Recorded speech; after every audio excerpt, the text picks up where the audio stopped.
Oi, bem-vindos a mais um episódio de Poeta de Desinvestimento, o seu podcast preferido de animes. Comigo hoje tá meu lindo co-host Ida. Olá a todos! Esse aqui é um anime que a gente mencionou há não muito tempo atrás. Uma série, na real, né? A gente não tá comentando só sobre anime, mas... Uhum. Não foi num tom muito legal. E muito provavelmente a gente tava mencionando sobre o anime porque... o anime tem história pra contar. Mas, como você já deve ter visto pelo título, a gente vai falar hoje sobre The Promised Neverland ou Açougue em formato de anime, como você preferir. A gente gosta de E... ver crianças sofrer, né, CB? Nossa, o real veio bem depois de Made in Abyss esse, né? E ainda tem Pois é. Pupa, se você quiser alongar um pouco. Não, Mas Pupa é não doente só, gostamos. velho. Não que Made in Abyss seja muito diferente, com todo É que respeito. Made in Abyss pelo menos tem algumas propostas um pouco acima de só É, sofrimento não, infantil.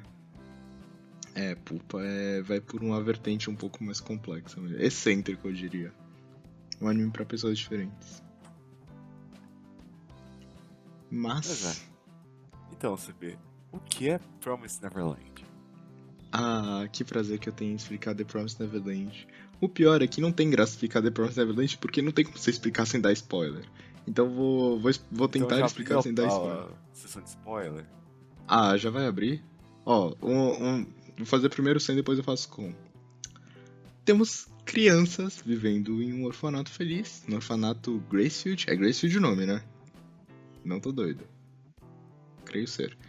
No orfanato Gracefield, que vivem uma vida feliz e perfeita ao lado de sua doce mãe. E um dia eles descobrem um segredo. É isso, a review sem spoiler. Agora, abrindo a sessão de spoiler, a partir de agora a gente pode dar spoiler sobre a história inteira, então você pode tomar um spoiler do final aqui, caso você não tenha visto. Só lembrando que a gente vai focar no mangá nesse podcast, porque o anime é. A gente vai comentar mais pra frente do anime também. Mas a gente vai focar mais pro mangá, a gente pode falar absolutamente tudo nessa sessão de spoilers, e tudo inclui animes que não são The Promised Neverland ou literalmente qualquer coisa, então esteja avisado. Mas, abrindo a sessão de spoilers agora, esse segredo é que eles vivem em uma fazendinha para alimentar demônios. Tem demônios no mundo, o demônio come humano, eles vivem em basicamente uma fábrica de humano para alimentar demônio, e eles têm que fugir da fábrica. É isso. Por quê? E por Porque quê? os demônios, Sim. eles são meio zumbi, né? Até que eles gostam de comer cérebros de humano. Uhum. Então as criancinhas são meio que criadas desde pequenas pra ter um intelecto bom, pra ter um bom desenvolvimento neuromotor nem tanto, mas neurológico mesmo. Porque tem um gosto melhor, Que delícia. Cérebrozinho de tem um criança. teor nutritivo melhor, assim. Uhum. Tanto é que os protagonistas da história são de uma leve extremamente bem dotada. Então eles são um lote Muito, premium, por muito. isso que eles puderam amadurecer mais, então assim. Porque se você é Sim. burrinho, você não é de uma qualidade boa, então não te deixa amadurecer que nem um bom vinho. Se Tá você já bom, entrar velho. no spoiler, eles só. Não é nem eles serem dotados, é eles já terem consciência. Olha que avanço que é. Porque a maioria dos humanos não chega no nível deles. Não, é que desde pequeno eles tiveram um bom desempenho, assim. Uhum. Então, vamos ver. Aí você É vai isso aí. vendo. Aí, tanto é que um deles é mandado bem no começo da história, né? Mas em questão de idade, bem tarde. Aham. Porque ele se mostrou bem talentoso. Bem talentoso. Alguns desde o nascimento. Alguns desde antes do nascimento. Neverland toma algumas liberdades Tomou umas narrativas, liberdades, né? assim. Mas é isso, é criança gado tentando fugir, pelo menos na primeira temporada. pela primeira sessão, vamos dizer assim. Aí depois a gente entra em um rolê É, político. né, a primeira temporada de Neverland é a fuga das galinhas, essencialmente. A Fuga das Galinhas mistura um pouquinho de Death Note. E é isso. A vibe bem Mind Games. Aí Mas a segunda temporada é outro balaio completamente, a gente não a fala da segunda segunda temporada é temporada. um acontecimento. É um marco na história. Ela definitivamente aconteceu. Ela definitivamente é uma das temporadas lançadas. E eu acho que eu diria até que é uma das piores temporadas lançadas do mundo. Assim, Realmente. brincadeira à parte, a segunda temporada foi ruim, mas a gente vai abordar ela um pouquinho depois, não é mesmo? Tem aspectos técnicos pra gente falar do mangá? Acho bom, né? Só pra falar, assim. Vamos mencionar o mangá, porque o mangá é bom. Tipo, e não ironicamente bom, tipo, realmente é bom. Com exceção do Realmente é epílogo. bom. O epílogo é um caso à parte. E O assim, epílogo como eu é. disse sobre Nisekoi alguns episódios atrás, vive mexe. O que fudeu o Nisekoi pra mim foi o epílogo. Que o final eu achei meio merda, mas eu esperava. Uhum. Joinha. Aí eu li o epílogo e falei, vai tomar no. Cara, Mesma coisa. que epílogo merda. O epílogo é uma bosta.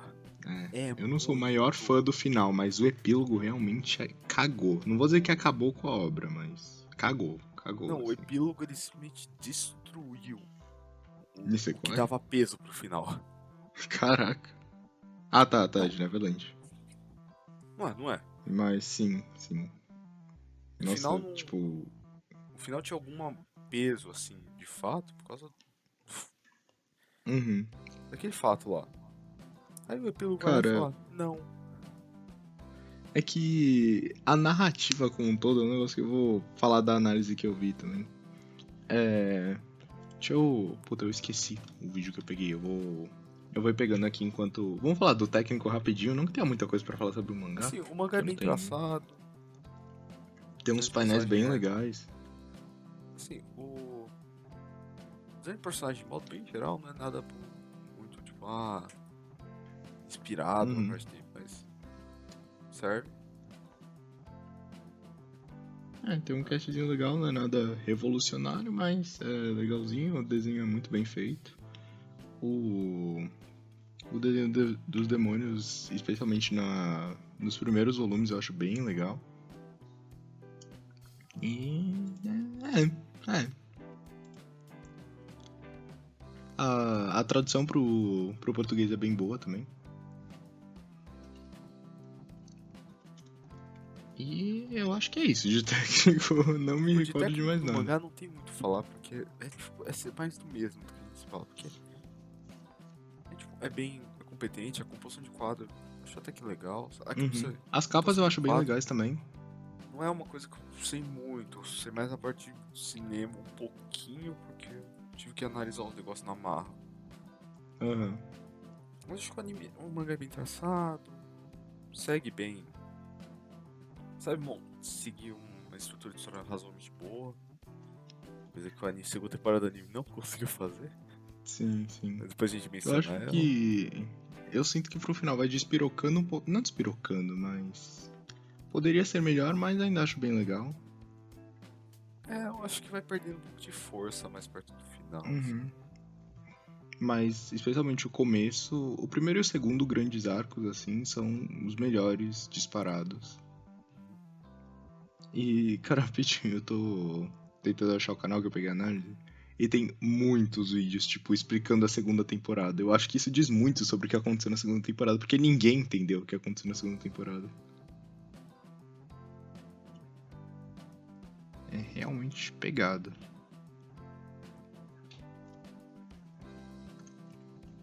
Mas. Podemos entrar na história de fato? É, de fato, pensando aqui no mangá, pelo menos, não tem. Vamos falar um pouco do técnico do anime, então, só pra já casar os dois. É que eu não vi o anime, então não me garanto nisso. Assim, eu não vi tudo, mas eu lembro de ver, acho que boa parte da primeira temporada, pelo menos. Essa Uhum. primeira temporada eu achei legal até. Segue razoavelmente bem Sim. história do mangá. Mas assim, até a segunda temporada, do que eu vou falar agora, o traço é bom, a qualidade tipo, de desenho assim, eu acho razoavelmente boa. Sim. A É animação realmente bem razoavelmente parecido boa. com o mangá. Eu sinto que eu tô, tipo, vendo mangá com cores só. Não diverge tanto assim, é bem fiel na parte Aham. visual, pelo menos. Na Sim. parte da história é outros 500, mas A, casa bem. a primeira abertura eu lembro de ter ouvido, eu acho que era boa. Faz tempo que eu não escuto, mas tenho quase certeza que era boa. Mas A a primeira primeira, a temporada. segunda, nem ideia. Hã? É, tanto pior que eu não lembro das aberturas direito, faz um tempinho que eu vi. É, então. Mas. A questão visual é bem boa, a questão de plot. A primeira temporada entrega bem, assim, que. Na minha opinião, Neverland é feito pra ser dividido em exatas 3 partes. Ia dar certinho o anime, talvez 4 se você quiser explorar um pouco mais. Mas se você dividisse em 3 temporadas, tava perfeito, gerava dinheiro, ia ser lindo, maravilhoso, e aí cortaram pra 2, tá ligado? E aí, como a gente pensava, eles cortaram um arco gigantesco da segunda temporada e ficou por isso mesmo. E aí ficou a palhaçada que ficou. É, essa decisão foi uma que eu não entendo mesmo. Eu olho e falo, mano, por que vocês decidiram cortar isso? Então, eu já vi que eu vou dar o spoiler do spoiler do spoiler agora. Mas no primeiro episódio da segunda temporada, eles estão, tipo, saindo do orfanato e no último eles estão no mundo humano já.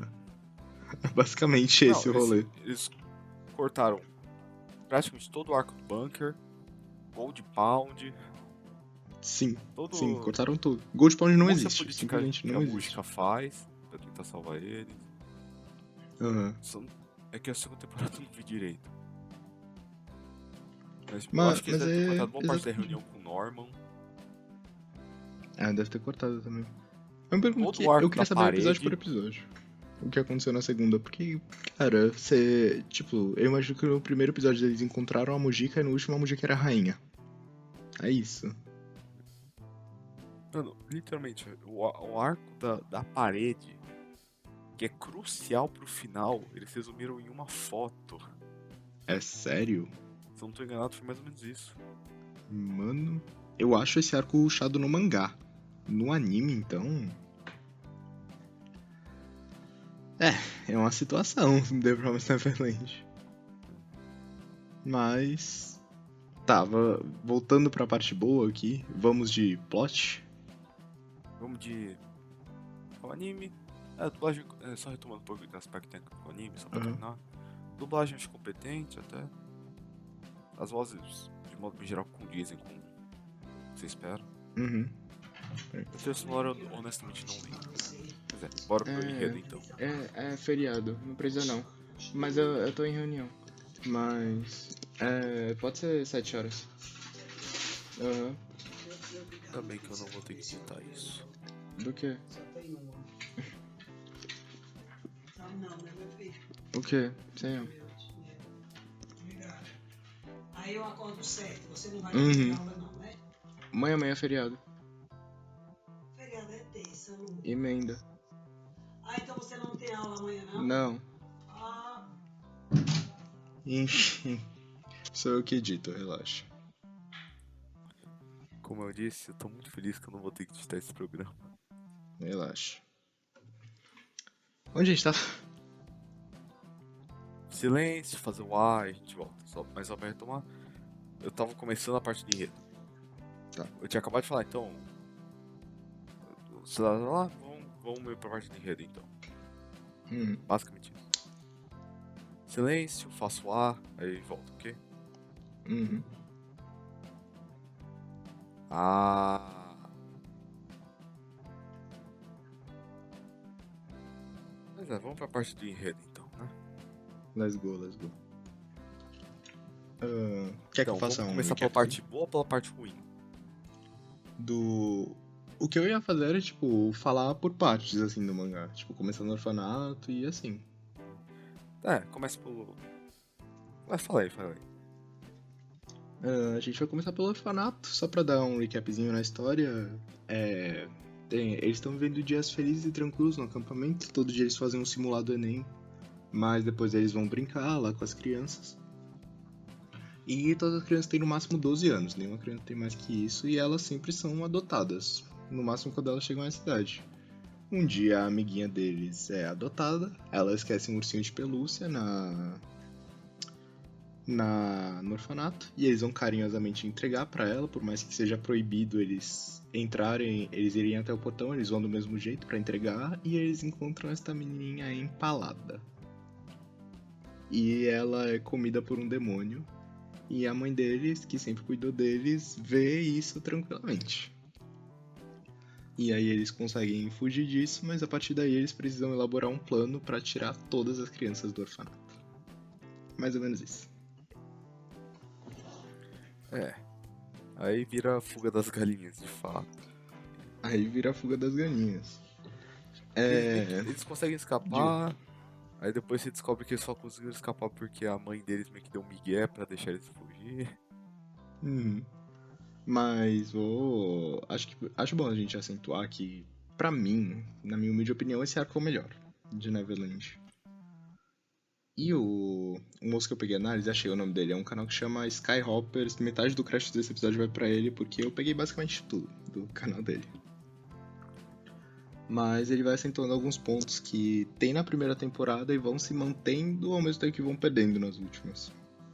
Mas o primeiro ponto é que a primeira temporada é muito complexa, porque você não acompanha necessariamente o ponto de vista de, tipo, herói contra vilão, assim, tipo, a Emma é a protagonista, os outros dois são ajudantes dela, ela quer salvar todo mundo e a mãe deles é do mal e ponto. Porque, tipo, a primeira coisa que acontece no orfanato é que começa um conflito de ideias entre os três protagonistas. Porque a Emma quer salvar todo mundo, e foda-se tudo, assim, ela quer salvar todo mundo e ponto. O Ray quer salvar só as crianças mais velhas, que, se você pensar, são as que realmente têm mais chance de sobreviver. E o Norman tá ali no meio do caminho. Ele quer ajudar os dois. E aí eles ficam batendo boca nisso, ao mesmo tempo que é revelado o motivo por trás que a mãe deles faz isso, a Isabela. Que ela também tá lutando pela própria sobrevivência. Ao mesmo tempo que entra a irmã Crone, que também tá lutando pela sobrevivência dela. E também tem as motivações dela, então, tipo, ela não tá nem do lado das crianças, nem do lado da Isabela, ela tá do próprio lado. E ainda tem o rolê dos demônios, mas isso é mais explicado depois. Então, tipo, um dos motivos que eu acho esse primeiro arco muito foda é por causa disso, porque tem vários pontos de vista. E que nesse momento do mangá ele ainda não favorece nenhum desses pontos de vista. Se você pensar, na verdade, favorece mais do Norman, assim, que, tipo, dá pra salvar todo mundo, mas você tem que ser mais racional, assim. É que nesse ponto você ainda não sabe muito bem o ponto das crianças. O ponto das crianças é só sobreviver. Sim, mas, tipo, eles vão brigando várias vezes porque a Emma quer salvar todo mundo, ela não quer que ninguém sofra, que é muito válido. Só que ao mesmo tempo, tipo, outra questão por que essa temporada é tão boa, porque é muito difícil salvar todo mundo. E tudo é muito bem explicado nesse primeiro arco, pelo menos na minha humilde opinião. Tipo, eles não fazem nada por, sei lá, só motivo de protagonismo. Quer dizer, tem algumas coisas que a gente dá pra encaixar, tipo, sei lá, o Ray saber de tudo que acontece desde antes dele nascer. Eu achei um pouco over assim, mas ok, tancável. Mas, tipo, tudo é muito bem explicado, tudo muito bem amarrado. Você vai entendendo o plano das crianças, eles vão desenvolvendo. Tipo, demora alguns bons volumes até eles conseguirem escapar, porque eles vão. Tipo, avançando assim ao mesmo tempo que cada vez aparece mais um obstáculo. Tipo, eles avançam um pouco, descobrem a informação, aí aparece, sei lá, Irmã Crone. Aí eles descobrem um pouco mais de informação, eles descobrem que eles têm rastreadores neles. Aí eles avançam mais um pouco, a Isabela vai lá e quebra a perna da Emma. E por aí vai. Sim, Pior que eu concordo, só que essa parte aí do final, parte de debate, mas de abordagem, nesse estágio da obra ainda não vem muito à tona. De fato, só mais pra frente mesmo, que eles ficam, tem que salvar todo mundo, não dá. É que tem um pouco disso também, tipo, é que no final eles chegam à conclusão, tipo, a gente vai salvar quem dá agora, mas, tipo, bebê, assim, eles vão deixar lá. E aí, tanto que eles falam que, tipo, tem 1 ano e meio pra... É 1 ano e meio ou 2 anos? 2 anos, eu acho. Pra próxima criancinha que ficou ser mandada pra colheita. Quer dizer, produção. E esse é o tempinho deles. Eles chegam a uma conclusão boa, assim. Só que ao mesmo tempo eles... Tipo, eu digo que a linha de raciocínio mais seguida foi a do Norman, porque, tipo, eles conseguiram salvar todo mundo, entre aspas, assim, todo mundo que dava, ao mesmo tempo que eles tiveram que sacrificar coisas no caminho, porque eles tiveram que deixar o Norman, que morreu, supostamente. O que É que foi sabemos que não mais. rolou. Se vocês bem deixaram no ar, foi mais um negócio, tipo, porra, não deu tempo. Uhum. Sei lá, Mas, deixar tipo, o fio pra trás. Ah, E os outros foi mais um. Foi mais um, porra, não dava. O Normal foi mais um. mas pelo Não menos deu teve tempo. consequências negativas, assim, ao contrário do final. Que, né, O do fio não sabemos teve o que aconteceu. tanto, né? Porque o fio tá lá vivo e Não, firme do e final, forte. não do fio. Não, mas. Das consequências que você falou, tá ligado? Uhum. Tipo, Ah, o fio tá não teve lá, muito, firme e assim, foi forte. mais um. Só botou um prazo, assim, pra eles concluírem. Uhum. Não, do fio nem tanto, mas pelo Norman mesmo. E pela irmã Crone que morreu, né? Não que seja um peso muito grande pra eles. Mas morreu alguém nessa primeira temporada. É alguma coisa. Até o momento a gente achava que tinha morrido dois. Tinha morrido dois, depois morreu só um. E aí, tipo, eu acho que rola uma construção de mundo bem bacana, tipo, do orfanato em si. E como eles vão descobrindo cada vez mais sobre o mundo dos demônios. E também sobre o rolê do William Minerva, que é bem legal. E no final eu gosto também que eles só chegaram onde eles chegaram por causa da ajuda da irmã Crone, que supostamente era pra estar contra eles. Eu acho interessantinho isso. É que a irmã Crone é Mas. bem como se falou, ela tá com os próprios interesses só. Sim, sim. E. Quer dizer, no final você vê que as duas irmãs queriam ajudar as crianças. A Isabela só demorou um pouco mais. E quebrou a perna da Emma no meio do processo. Mas eu gostei desse arco, acho que teve umas cenas muito boas, tipo, o Ray tentando se matar pra fuga acontecer e a Emma impede. Aí o Norman deixou todo um plano arquitetado, assim, eles ensinando as crianças a fugir por meio de brincadeira. Eu achei bem legal, como um todo. E o final dele é bem bom também, que tipo, a Isabela meio que cede assim e deixa eles fugirem. Sim. Esse E primeiro aí? arco foi, quem você falou, foi bem montadinho, assim. Ah, Querendo ou não, foi bem o começo do mangá, então sim, o sim. cara tinha que amarrar tudo bem pra. Pra chegar em algum lugar. Mas tipo, esse comecinho é bem legal. É que Uhum. o comecinho, percebi o comecinho, eu não lembro ele tão bem mais, né? Sim, sim, justo. Mas eu lembro de achar ele bem bom. É que eu lembro mais a Ah. parte do bunker em diante. É que o comecinho foi o que amarrou a maioria das pessoas, eu me incluo nisso. Tipo, tudo que eu sabia é que tinha umas crianças trancadas em um lugar e elas queriam fugir. E aí eu fui ler o mangá a partir disso e gostei pra caralho. Se Pra você mim foi pegar a mais última um. edição e a primeira edição, não parece, tipo, nada uma com a outra, mas... Enfim, ainda gosto. É que assim, é que pra mim, como foi minha história com Medium Abyss? Eu ouvi vocês comentando anos atrás, assim, quando a gente tava almoçando Nossa, que do. tristeza. Lá na feijoada, lembra? Eu não tô falando o nome inteiro do restaurante. Mano, nossa, desenterrou. Juro que eu não lembrava, mas sei. Lembra lá da feijoada? A gente Aham. almoçando lá, vocês comentando. Aí você e o cara que foi jogando bola falaram, você não se importa, você pode falar, velho, provavelmente nem vou ver o anime. Aí vocês hypado pra segunda temporada.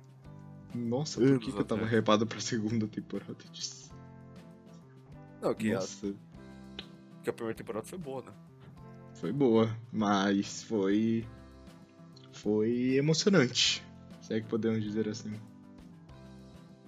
Aí eu almoçando lá, tipo, pensando, foda-se. Uhum. Aí a gente lançou o nosso Aí anos segundo episódio sobre Red depois. Aí anos depois, uma pessoa me convenceu a ler o mangá e falei, vamos lá, vai. Aí foi E tudo ladeira aí abaixo. foi uma experiência, definitivamente.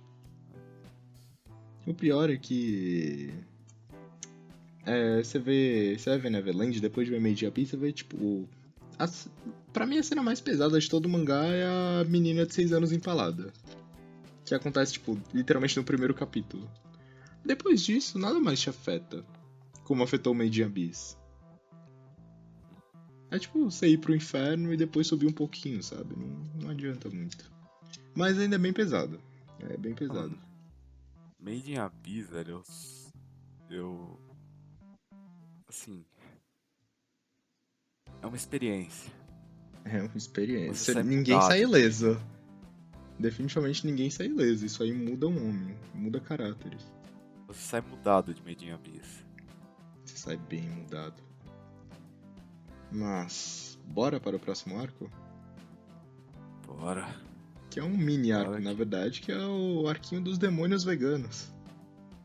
É verdade, Zé, demônio vegano, que ele descobre que nem todo demônio come gente. Sim. Alguns é por realmente não precisar, alguns é por filosofia. Uhum. Primeiro ele descobre que os demônios falam. Que os demônios são gente, eles têm civilizações, religiões e por aí vai. E aí eles descobrem também sobre a promessa, que é bem importante, que o mundo tava colapsando, dividir o mundo, tem humano e demônio, mas aí, como os demônios não podiam ficar sem comer gente, criaram uma fazendinha de humano. Basicamente. Só que aí também tem os demônios veganos. Que aí eles acreditam, eles têm uma religião lá, por isso eles não comem humanos. E é isso. E se eu não me engano, eles só falam dessa religião lá no finalzinho do mangá. Mas eles não comem humano. E aí eles viram amiguinho dos demônios, eles aprendem a caçar, eles aprendem a sobreviver na natureza, ao que pode ou não comer. E é mais ou menos isso. É que o cerne dessa meio que religião barra filosofia é ao redor de uma demônia que não precisa comer, essencialmente. É, sim, chegaremos lá. Aí tem todo um Mas... rolê envolvido ela lá pra frente do mangá. Uhum. Mas eu gostei desse arco também, tipo, eu acho que é um arco bem necessário por uma, tipo, acho que ninguém vai considerar esse o melhor arco de Neverland, até porque não é pra ele ser, porque ele é o famoso arco de treinamento do anime shonen. É que Tipo, teve o é treinamento pra necessário fugir, agora é o treinamento pra eles. pra sobreviver. É. Mas eu gosto desse senso de, pelo menos nos primeiros volumes de Neverland, tipo, tá, a gente conseguiu fugir, mas e agora? Porque eles ainda têm um mundo pela frente. Tipo, eles superaram o orfanato e agora eles não têm a menor ideia de onde eles estão. Eles não sabem nem se Putz, existe um mundo de humanos. porque eles sabem a história que eles se esperam. Aconteceu um apocalipse, essencialmente, e a gente tá vindo de um lugar protegido. Sim, Aí sim. depois o caminho é protegido. Não é porque a gente vai ver a comida. Por Aí eles aí. pensam, tem que ter alguma civilização humana em algum lugar. Eles vão pela fé, assim. Porque eles não sabem nem. Tipo, na cabeça deles, eles são os únicos humanos que eles conhecem. A única guia deles é a música, mas antes dela, Uhum. uma entidade misteriosa conhecida como Minerva. Sim. Que pode ser muita gente. A gente não sabe nem se o Minerva tá vivo. Até esse ponto. Eles sabem que ele simplesmente tacou pistas pra eles seguirem pra eles poderem Sim, fugir. sim. Mas quem é esse Minerva? Onde é que ele tá? É, então. Como eles chegam ao mundo dos humanos. É um ponto importante.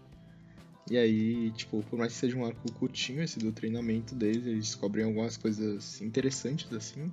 Primeiro que a Mujika chega no ouvidinho da Emma pra contar uma fofoca e fala, vai atrás das 7 muralhas, ponto.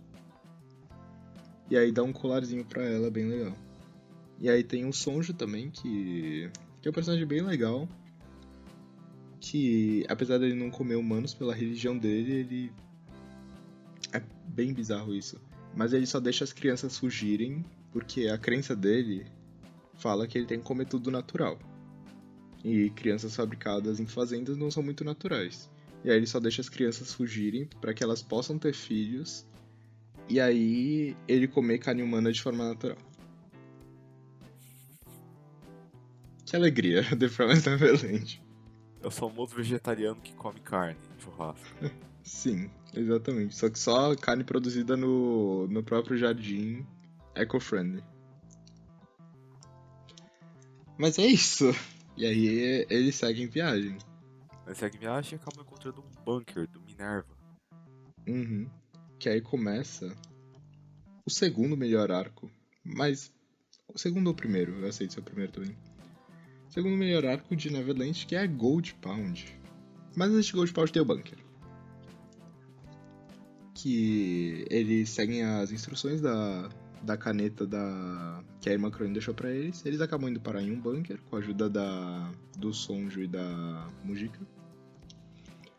E aí eles acham... É literalmente um respiro. Eles chegam lá, tem comida, tem cama, tem roupa nova. E tem um velho. Que, se eu não me engano, no mangá ele é chamado de tiozão. Ele não era um cara que fugiu de outro orfanato? Não era essa a história? Sim, chegaremos lá. Mas eles encontram um homem, que não sabemos o nome até alguns volumes depois. Que tá habitando aquele bunker faz tempo. Uhum. Eu acho que ele é chamado de tiozão no português e em inglês ele é o The Man. Mas eu prefiro 1000 vezes tiozão, então eu vou chamar ele de tiozão. E aí ele fala basicamente, saiam dessa merda. E aí ameaçam as crianças de morte, peguem armas e por aí vai. Depois de uma briguinha, ele acaba amarrado pelas crianças. E a Emma chega delicadamente com um sorriso no rosto e fala: ajuda a gente ou a gente explode esse abrigo. Essa é uma das minhas cenas preferidas do mangá, de verdade. É, ela tá com... Ela meio que fica com um explosivo no corpo, né? Algo assim. Sim. Acho que ela se amarra de explosivo. Mas Mas aí ele ele... falou, mano, sai do meu jardim. Ela falou, não. Não, ela se apropriou do jardim dele e trouxe 40 crianças pra lá. E aí ele por livre e espontânea pressão vai ajudar as crianças a ir pras próximas coordenadas. E eu acho que nesse abrigo eles acham umas pistazinhas sobre o Minerva também. Também E aí, descobrem tipo... que o bunker tava equipado com bastante comida e armamento. Bastante comida e bastante armamento. E aí o tio fala, tá, eu levo vocês, mas vocês têm certeza que vocês querem ir? Aí eles falam, queremos. Aí ele fala, vocês têm certeza que vocês querem ir? Eles falam, queremos. Por que ele fala tanto isso? Porque o lugar que ele tá indo tem um significado especial pra ele. Bem especial. Antes desse lugar, você vai adentrando o bunker junto com as crianças e tem umas paredes que parecem que saíram, sei lá, do filme do Coringa. Tem umas paredes com uns nomes escritos, uns arranhões. Bem, sei lá, presídio, assim, vibes. Mas um negócio não muito delicado, assim. E aí você vê que Só aquele pra tiozão... falar, o nome do cara é Yugo. Eu ia chegar lá. Mas o Yuguinho... Vou chamar ele de tiozão ainda, dá pra chamar ele de tiozão. Mas aí você descobre que ele também fugiu de um orfanato. Só que ele foi pra esse lugar chamado Gold Pound, que na verdade é um campo de caça de demônios. Não, E aí antes ele era, viu... era um refúgio, de fato. Era? Era suposto ser um refúgio que o Minerva fez, só que os demônios descobriram. Ah, tá. E aí virou um campo de caça. Putz. E... Enfim. E aí eles... O tiozão é forçado a reviver essas memórias, mas aí eles vão explorar a natureza selvagem. E aí eles dão de cara com os demônios selvagens, aprendem a ser sniper e atirar no olho dos demônios. Chegaram em Gold Pound. E aí eles chegam, são recepcionados por demônios caçando, umas crianças sem nome mortas, mas nada novo em Gold Pound. E aí eles descobrem que lá já tem uma resistência, eles não precisaram fazer nada dessa vez, já tinha uma resistência pronta pra derrubar os demônios. Aliás... não, foi só a Emma que foi pra Gold Pound no começo, não foi? Acho que foi, eu não lembro. Eu acho que eles estavam, tipo, na natureza selvagem, assim, a Emma foi capturada e os outros dois chegam só depois. Mas, enfim, a Emma é capturada, tem uma resistência em Gold Pound. E aí ela começa a participar do plano, vamos derrubar demônios, e é isso aí. E aí ela descobre que tem o Lucas, que é o melhor amigo... Lembrei de uma coisa agora. O quê? A Emma não tava com, tipo, roupa de suicida, assim. Ela tava... E ela ia ativar o sistema de autodestruição do bunker. Eu acho que tinha um botão de autodestruição real. Faz sentido. Não devia ter um botão de autodestruição, mas enfim. Se bem que faz Não, sentido. pior que faz sentido, assim, até. E justo, O justo. pessoal que tava... Ah, o pessoal tá no refúgio. Aí, puta, o demônio descobriu, vai dar merda. Ativa a autodestruição e foge pra um túnel. Uhum. Ou no pior dos casos, se já tiver demônio dentro, você não sai nem o demônio. É. E foi mais ou menos o que aconteceu depois. Só que não exatamente Aí, com o demônio. Mas, voltando pra Gold Pound. Ela é sequestrada, vai pra Gold Pound, descobre que tem os moleques lá, vamos derrubar demônios, e E aí eles começam a traçar uma puta estratégia. Ela encontra o Lucas, que era o melhor amigo do tiozão, que ele achava que tava morto, mas não tava morto. E nisso eles descobrem que tem um elevador lá, que dava pro mundo humano, mas esse elevador já foi fechado, não funciona mais. Mas eles conseguem ter um papinho com Minerva. Que eu não lembro exatamente o que acontece nesse papinho, mas eu acho que eram só instruções, coordenadas. Que eu me lembrei era só isso. é mais ou menos isso mesmo. E. Não lembro o que mais acontece. Aí. Mas enfim, eles começam a pegar uma puta estratégia pra derrotar os demônios. Eles descobrem que nisso tem. Calma. Que, tipo, tudo isso era financiado pela aristocracia dos demônios. Eles descobrem que os demônios têm uma aristocracia, olha só. Uhum. E é basicamente um campo de caça de nobre, assim, que eles vão literalmente pra se divertir. É, eles tá com umas crianças que eles capturam que fugiram. Aí pega as crianças dos orfanatos mesmo, ao invés de levar pra comer, taca lá pra eles caçar. Sim, é bem bizarro. Que é E. estranho, né? Porque. Que meio triste na real, porque Gold Pound, que eu tava falando antes, era pra ser tipo, meio que uma base pra todo mundo que fugisse.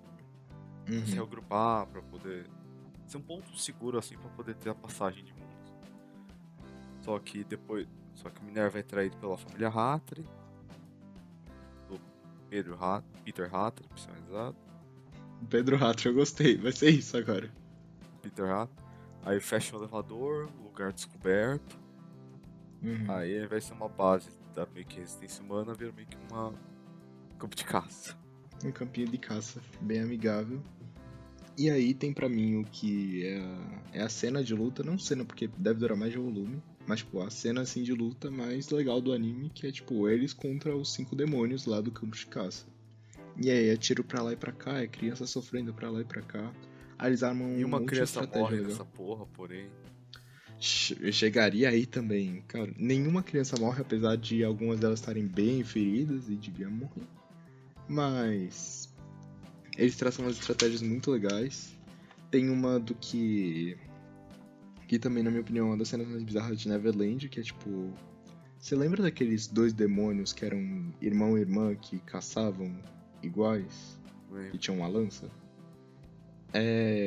Uma é pega numa armadilha e morre. E aí o outro começa a chorar muito, muito, muito. E aí depois ele come o cadáver. Pra ficar mais forte. É bem desconfortável. Mas aí morre de novo também, toma mais tiro. E aí a gente encontra o Final Boss, que é o Lord Byron. É isso? É. Eu acho que. O que é curioso, né? Alguma Porque o coisa Lord. assim. Se você for ver a história da literatura, especialmente a literatura inglesa, Hum. Lord Byron foi um autor razoavelmente famoso e razoavelmente mal visto. Cara, eu acho que a gente estudou sobre ele. Eu lembro desse nome. Então, por isso que eu tô falando que ele faz uns textos meio depressivo. Putz. Deixa eu ver se é o nome. É. Mas o Lord Byron de Neverland não é muito depressivo, diga-se de passagem. Não, mas ele tem uma. Ele traz umas mensagens, não. Sei lá, ele causa desgraça pra criança, assim. Aham. Injustiça, injustiça. E o Byron da vida real foi culpado por causa disso, porque ele fez uns textos meio depressivos, a pessoa fica meio emo nos anos 1880.